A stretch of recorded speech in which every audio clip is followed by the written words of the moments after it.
To go live stream by next week, tama ba? Yes, we're ready. In fact, we've set up the system at the same time. We're just waiting for any hearing that will be live streamed. We've done our testing already and it's working. It's available where? It's going to be available in YouTube.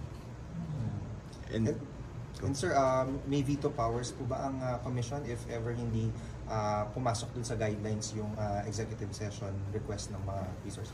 Yes, gaya nga ng sinabi ko, the live streaming guidelines provide for a default, meaning kung walang request for any executive session, we will have to go live stream. So they would have to justify why they're asking for an executive session based on our guidelines, which is also based on existing law and jurisprudence and pronouncement by the Supreme Court. Resource person, sir, that are we expecting? As always, we will announce beforehand who our resource persons would be. Si Sandro, sir, can we say ba next week na siya? I cannot mention kung kailan, but definitely we will announce if and when Congressman Sandro Marcos will be coming over.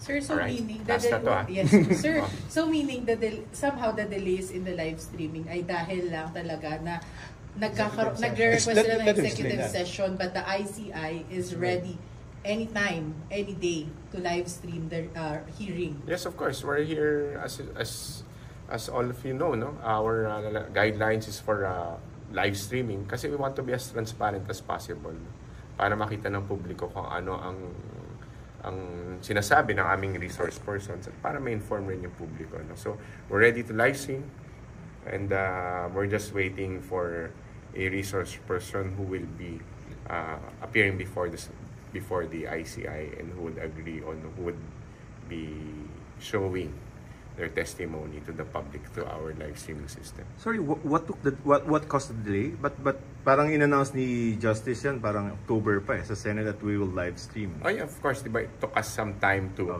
really study the live streaming guidelines. No? We wanted to be very careful about that.